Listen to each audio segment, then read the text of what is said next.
What up, y'all? You tuned in to the 52 Scott Podcast. Welcome to this edition of Black Friday. I'm your host, Slash, and with me I got comedian 96, K Money, and Freddie G. Together, we the Mind of Men. Don't forget to like and subscribe, plus follow us on Twitter, 52 Scott Podcast, on Instagram and Facebook, the 52 Scott Podcast. All right, and welcome back to another episode of Black Friday. Interesting show. What I want to talk about is some of the things that we as black people are associated with whether we're on a job or, you know, if it's educational, political, and stuff like that. So I think this one is very important, and I don't know how many million people that this particular topic may cover in the black community, but most black people in a you know, nice community, you know, have a nice job, provide for their family, take care of their business. You know, they not really tripping on not having the money to do, you know, to pay the bills and stuff like that. So most of these people are stressed about the job that they work at, or just stressed about work, period.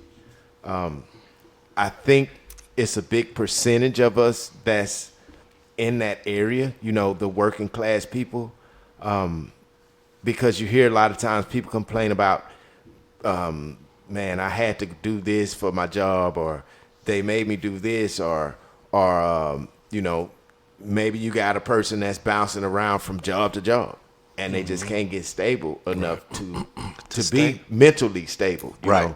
So it's actually taking a toll on the mental aspect of that person.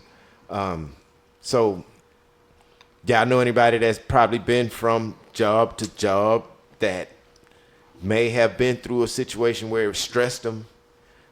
You know. Yes, I think we know a lot of people in that sort. I don't want to put nobody's name on the radio. Right. No, I understand. but what would you say to those people that are dealing with something like this? You know, you're going from job to job. Now, let me say what I would say. Mm-hmm. If you're going from job to job, my suggestion would be find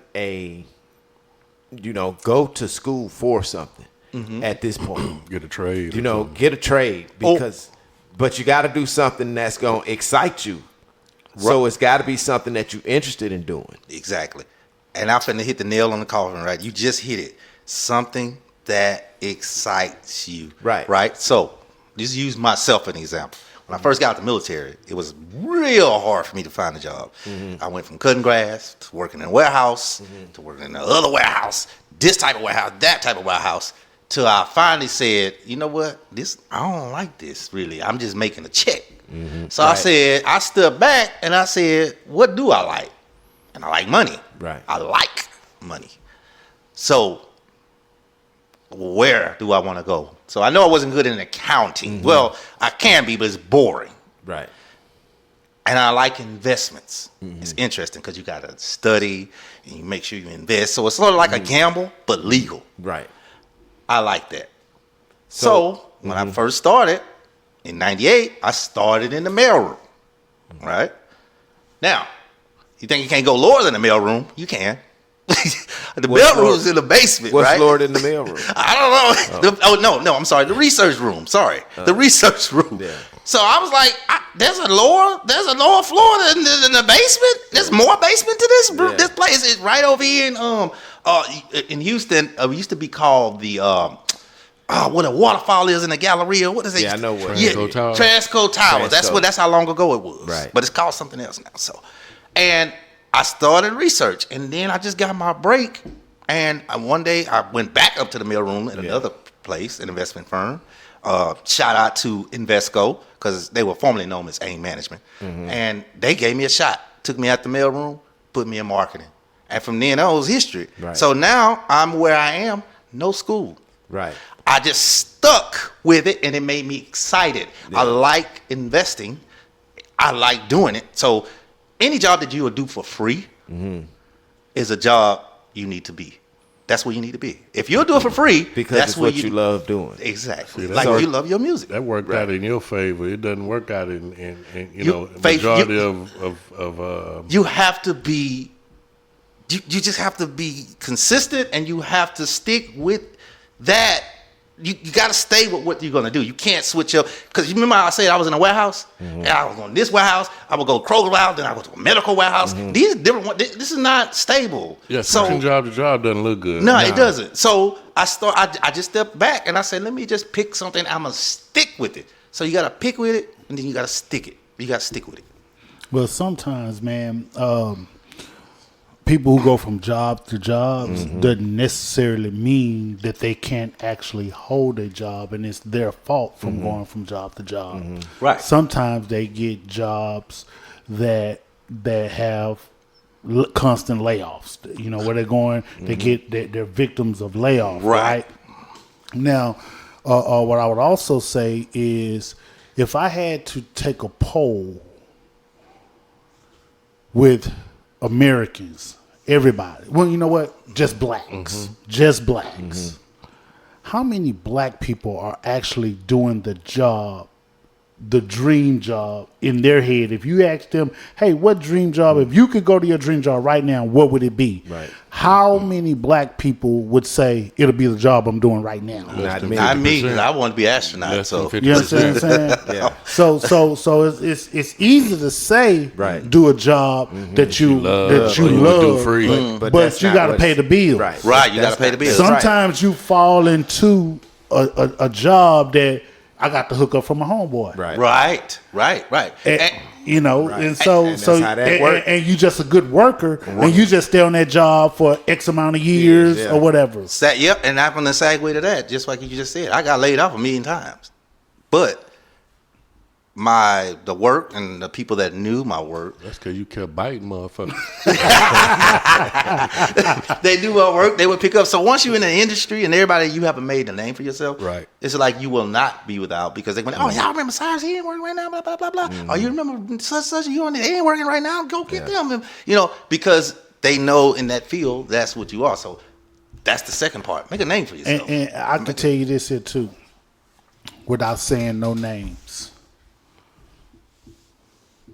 I know an individual that found himself in the legal field, and that individual had no knowledge of the legal field, right? Got in that field, excelled, and fell in love with a job he never knew that he loved. Yeah, that can happen too. Yeah, I thought I wanted to be in the legal field when I got out the military, but I see now, you know, I don't think I would have been. It's to when they went to marketing, right? So I got all happy. I got that promotion from the mailroom to marketing. So then the compliance teams, hey, you want to try us out? You know, same company. They come that legal and compliance. That's not for me, because it's too much work. And I shout out to anybody that does that type of work, man. That's a lot of work. Reading. So basically, some people have overcame that situation to where they're stressed about work or job. But now, how many of these people feel as if they're overworked and underpaid? Because the work system is full of that. I think that's everybody. Yeah, I was about to say, I think that's. I'm gonna show you. I'm finna show you something. Why I say it's everybody. Think about how much those NFL players make, Right. True. and they still feel like they're underpaid. Right. Think about the value of a running back in the NFL. Running back making $9-10 million, and he'll tell you, "I'm underpaid." Right. So I think that's everybody. So you agree that this is what most of our people feel in the workforce. I'm overworked and underpaid. Yes. I would say I agree with that. I would say I would 100% agree with you post COVID, before 2020. So when you say post-COVID, I mean, help me Before understand. COVID. Before COVID So happened. you're saying people were satisfied with their salary? You're saying Before COVID, people was not happy with this. That's No. pre-COVID. Pre-COVID. Well, I'm saying, do I even say still. post? I said Yeah. post. Oh, But Lord. you're about I'm to going to say pre-COVID. Sorry, you're about pre-COVID. to say the same thing, though. You're about to say that they weren't satisfied, they were overworked and underpaid back then, right? and before COVID. So But they're still after- doing it now. I mean, it's no different. No. So that's what's another point. In my industry, up until 2019, and this is everybody in this So industry. in your industry, And just in my industry, yeah, investment. CLOs, CDO, CLO, same thing. Well, it's too much, long story. Anyway. But anyway, asset It's administration- investments or not. It is, but it's too much to go into. But anyway, another show for another day.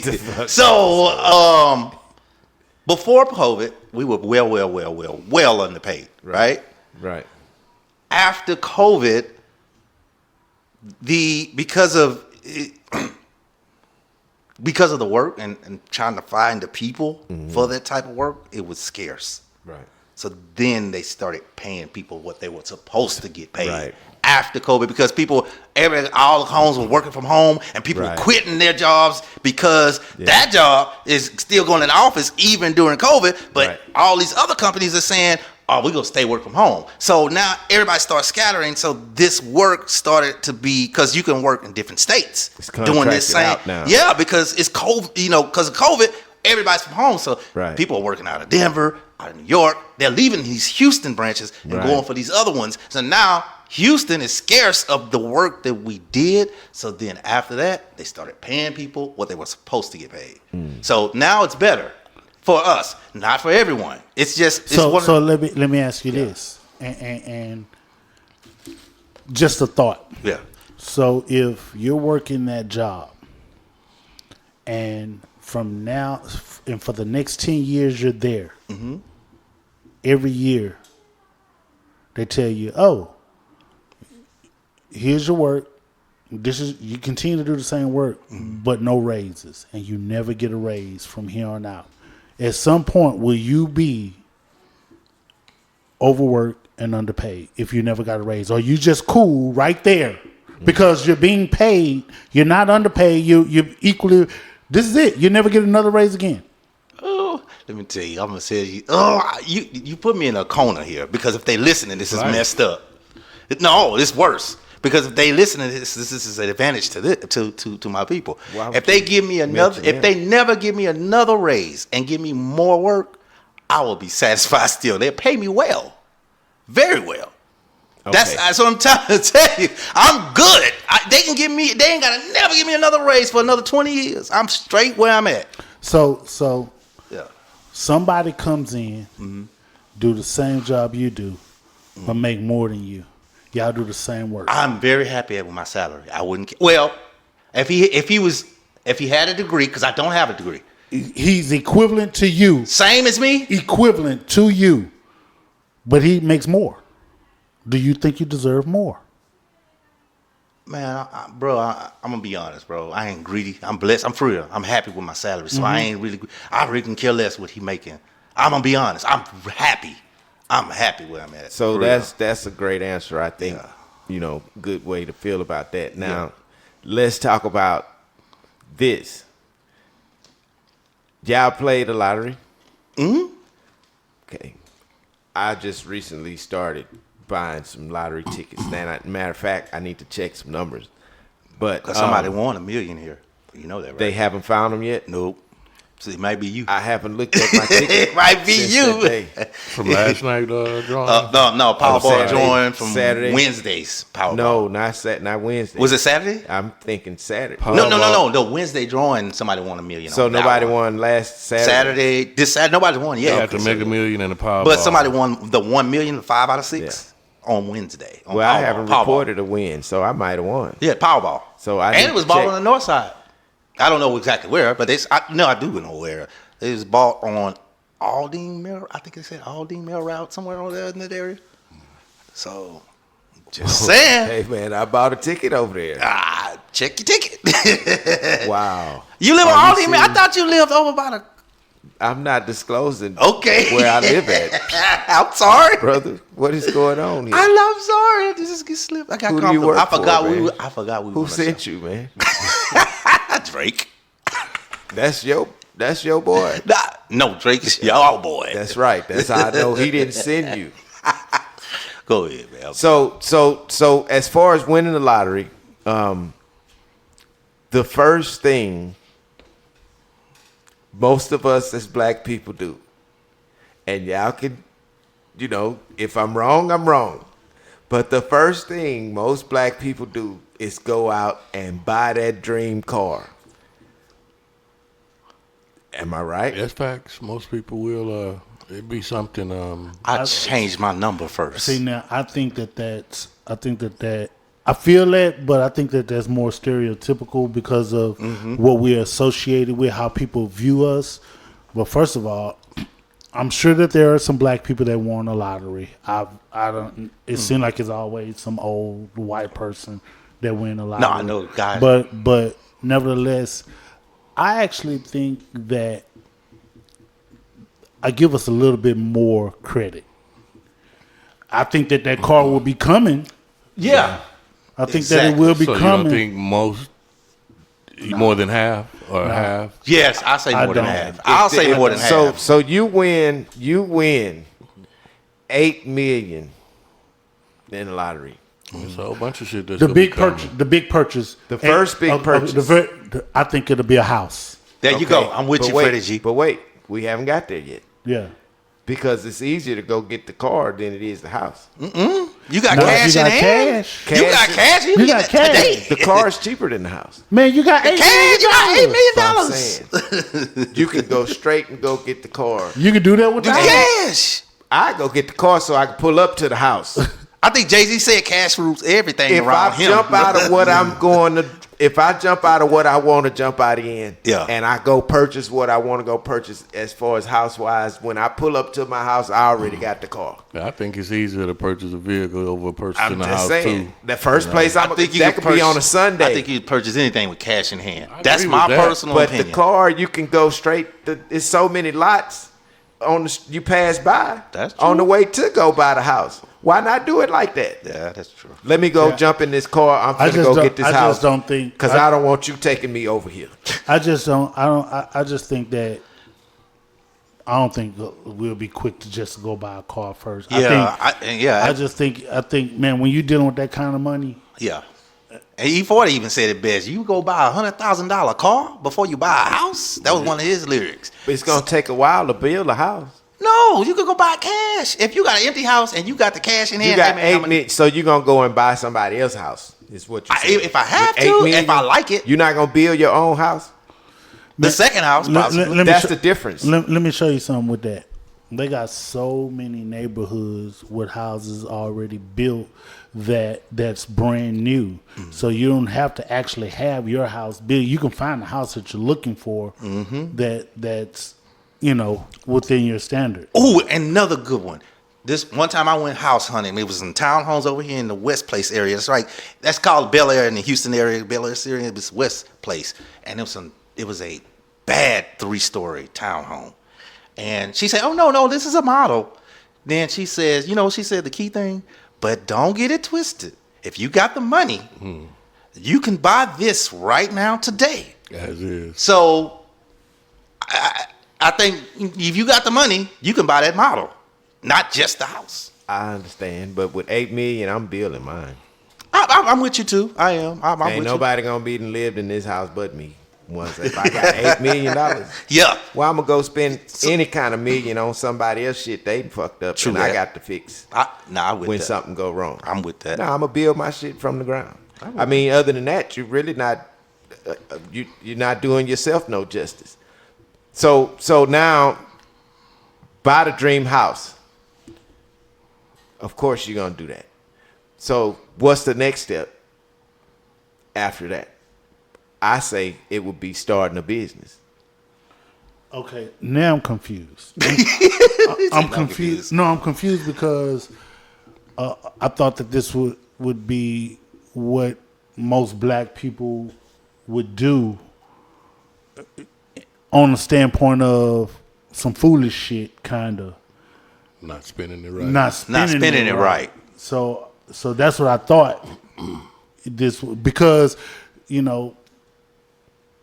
if we're talking about what we should be doing, then of course, I mean, we would actually get the right people in place, accountants and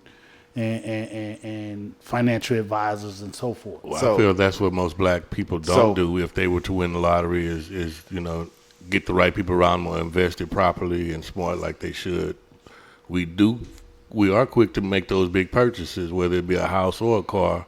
You know, it's happening within the first 10 days. We didn't got that money. So, I mean, I do feel, I'm not going to say all of us, but majority, is the money is not spent wisely. You know, it's blown before they realize, damn, I need to start doing something smart with my money. Yeah, and depending on the age, if they're young, they going straight to the butt nigga. I'm going to spend 10 racks and throw up and fill up the flow. Well, what I know is everybody, what the confusing to me, what is not is people going to do different with their $8 million they get. And I'm just saying, this is what my steps would be. I mean, I know dudes that buy ass for $3. I've seen it happen. I've seen it happen before. Yeah. But that's what I would do. I mean, if I won the lottery, you know, don't be no asshole. Mm-hmm. Get what you want, start your business. There it is. And keep it moving. You do anything different than that, that's your fault. I want some land, man. If you go out and drink. There you go. That's what I'm talking about. If you go out and drink $2,000 a night, that's your fault. If you go out and snort $3,000 a night, that's your fault. You had $8 million and a chance just like everybody else. So, hey, boom, that's what you did. Now, this is what I would think most black folks would do with their money. Mm-hmm. That's got sense. If you don't, that's your fault. Can't blame nobody. You know, but that's what I would do. Now, I don't know, you know, where they would go with that. But now, as far as politics, are we really concerned with politics and what's going on behind the scenes, that stuff that we don't know? Are we really interested in that? We should be. I don't think we're concerned enough. Otherwise, we see the differences that these folks say would be made if we got out there and voted at the right time. Right. I think more black people are interested in politics than we give them credit for. It's just that what happens is that there's a lot of black folks that we're connected to that don't understand it. Okay, so now with that being said, do you think we as black people are respected in politics? I don't think we're respected in America. Period. It doesn't have anything to do with politics. I think that black people have been getting disrespected from the beginning since it was brought over here. But politics is supposed to put black people on a certain type of level. So which is why I asked, are we respected in politics? Because like you say, we not respected anywhere in America. I don't think we are, because honestly, I don't think we vote on the right elections, the elections that we need to vote on. We vote on the main one, the president. When I said at the right time. Yeah. And now I agree with that. We don't vote on certain stuff that we should vote on. Right. Which is why I say, are we really interested? I don't think we're really interested in it. I think we don't vote on it because we don't understand it. Lack of education. Yeah. So Lack when of you don't knowledge. understand it, it's like, okay, well, I don't care about that Out of shit. sight, out of I don't mind. care about that shit. So you don't care about it because you don't understand it. And again, this is the truth. But we're the about first us. to complain. Mm-hmm. Yeah, that should be one of the. Remember, we had a show in life classes. This is one of the classes that we need to be teaching our young Now in a life class. Those of us that are into politics, as black people, what I know about us, we'll support any race. Mm-hmm. We do. We don't care who you are. We'll vote for you. You know what I mean? Why is it like that? Why are we like that when we know that we're not respected in America?